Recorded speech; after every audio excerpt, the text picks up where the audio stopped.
संसार में दुख से पार लोग हुए हैं, उन्हीं को आज आप गुरु कहते हो। और आप दुश्मनी पाल के बैठे हो कि ये मेरा भाई है, ये बड़ा बुरा आदमी है, ये फलाना है, और ये जो है ऐसा हो जाएगा तो मैं बड़ा खुश हो जाऊंगा। इसका मतलब आप कुछ पाल के बैठे हो कि जब मर ही जाना है तो फिर दुश्मनी करने से क्या फायदा, जब मर ही जाना है तो फिर इस जंजाल में परेशान होने से क्या फायदा। जो करना पड़ रहा है कर रहे हैं, क्योंकि आज नहीं तो कल छूट ही जाना है। तो आपके भीतर जो सबसे बड़ा फियर होता है, आपके अंदर अंतरात्मा में जो सबसे बड़ा डर होता है, वो मृत्यु का होता है कि कहीं से मेरी मृत्यु ना हो जाए। हर आदमी डरता है अंदर मरने से। जब आपको 2-3 दिन भोजन ना दिया जाए ना, जब आपको समझ में आएगा कि अब मेरे को कोई कारवार नहीं चाहिए, कोई कहीं से खाना दे।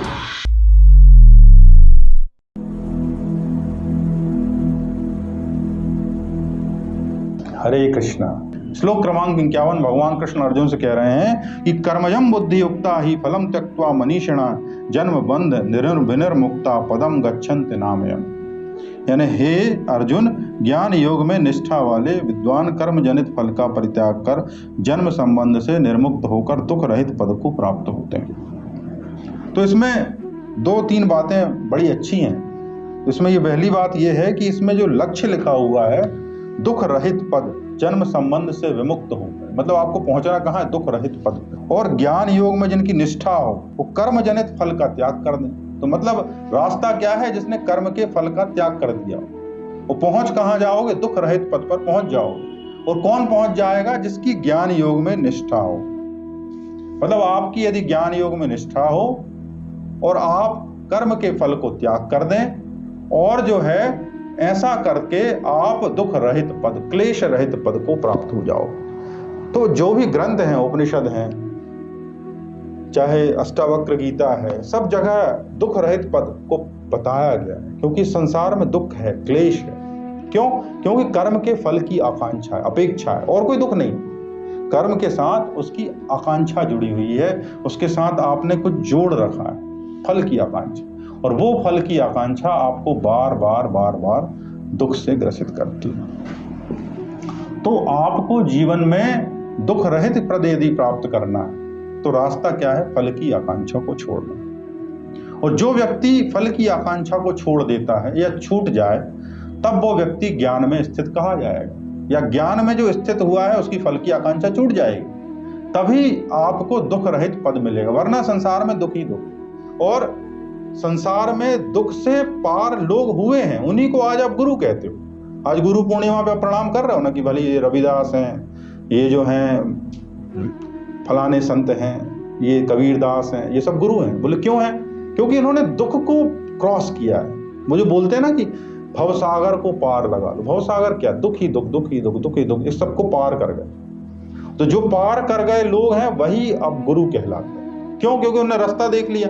अब रास्ता देख लिया तो वो दूसरों को बता देते हैं कि भैया ऐसे ऐसे ऐसे चलो तो दुख रहित पद को प्राप्त हो जाओगे। क्यों? क्योंकि उन्होंने उस भवसागर को धीरे धीरे धीरे भगवान की सहायता से पार कर लिया। नहीं तो संसार तो क्षणभंग हो रहा है। आप देखते हो, कल की बात है, परसों की, कि एक व्यक्ति है, वो बहुत जोशी जी थे उज्जैन में, और वो देवी के बड़े भक्त थे। एक तालाब के किनारे गए, उसमें देखा कि बड़ा अच्छा फूल खिला है। उस तालाब में उतरे तो क्या हुआ, वो दलदल था, उनके पैर फंस गया और वहीं उनकी आखिरी सांस निकल गई। वैसे तो देवी के भक्त हैं, बड़ा अच्छा काम करने जा रहे थे, कमल का फूल लेने जा रहे थे। अब वो बेचारे, उनकी फोटो आई कि वो उनके हाथ में कमल का फूल है। तो वो जीवन तो ऐसा ही है, उसका पता ही नहीं है। संजय कपूर जी हैं, अब वो इतने बड़े उद्योगपति हैं, सोना एंटरप्राइजेस के मालिक हैं, 10-20 हजार करोड़ रुपए प्रॉपर्टी। जा रहे थे कहाँ, वो लंदन में जाके पोलो खेल रहे थे। इतने बड़े आदमी, वो लंदन में पोलो खेलते खेलते उनके आखिरी सांस निकल गई, और वो अपने सारी संपत्ति से आधा घंटा 1 घंटा किसी हेल्थ बेनिफिट, किसी चीज की जरूरत ही नहीं पड़ी। जब मृत्यु थी तो आ गई। तो ये तो सबको पता है कि मृत्यु कभी भी आ जानी। तो लोग बोलते हैं कि यार हम तो ईश्वर को मानते हैं, नहीं मानते। आप किसी को मत मानो, ईश्वर को ही मत मानो, भगवान को ही मत मानो, कृष्ण को ही मत मानो, राम को ही मत मानो। लेकिन यदि आप मृत्यु को नहीं मान रहे तब आप बड़ी गलती। क्योंकि मृत्यु तो कभी भी आ सकती, और आप दुश्मनी पाल के बैठे हो कि ये मेरा भाई है, ये बड़ा बुरा आदमी है, ये फलाना है, और ये जो है ऐसा हो जाएगा तो मैं बड़ा खुश हो जाऊंगा। इसका मतलब आप कुछ पाल के बैठे। और आपको सबसे बड़ी चीज जो पता ही नहीं है, सबसे बड़ी शिक्षक पता नहीं है, वह है मृत्यु।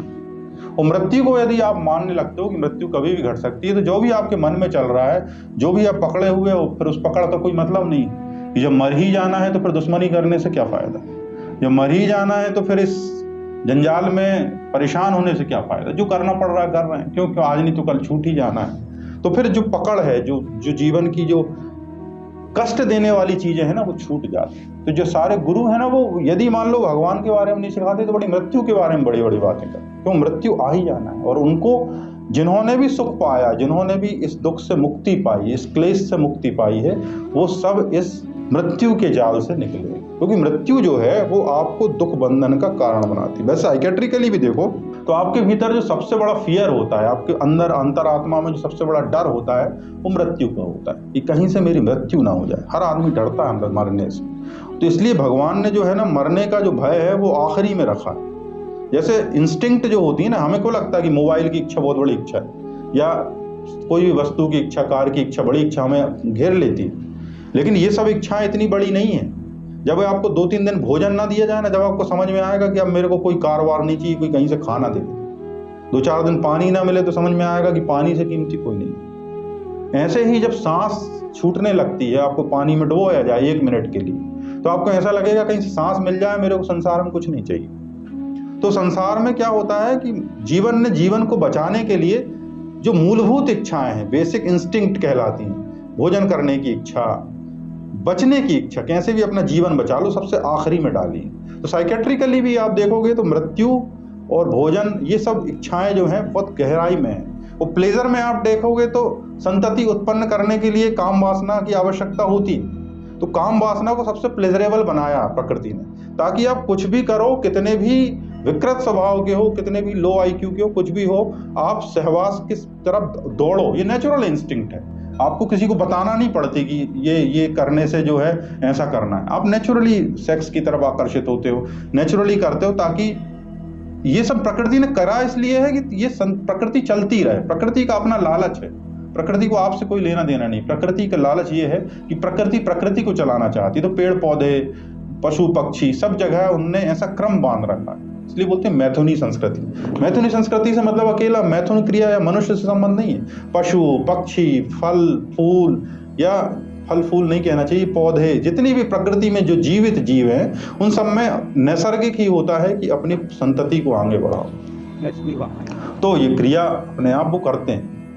मैं ये सब इसलिए डिस्कस कर रहा था क्योंकि दुख रहित पद जिसकी बात कृष्ण कर रहे हैं यहाँ पर, वो क्या होता है उसके बारे में कुछ डिस्कस किया जाए। वैसे तो उसे डिस्कस करके भी नहीं समझा सकता, केवल महसूस किया जा सकता है। लेकिन आप यदि इसको समझना भी चाहें तो भगवान कृष्ण एक इशारा कर रहे हैं कि दुख रहित पद पाया जा सकता है। और ऐसा करने के लिए आपको हिमालय पर जाने की आवश्यकता नहीं है। कर्म फल की आकांक्षा को छोड़कर ज्ञान में स्थित हुआ मनुष्य दुख रहित पद को प्राप्त हो जाता है। सुनने के लिए बहुत बहुत धन्यवाद। हरे कृष्णा।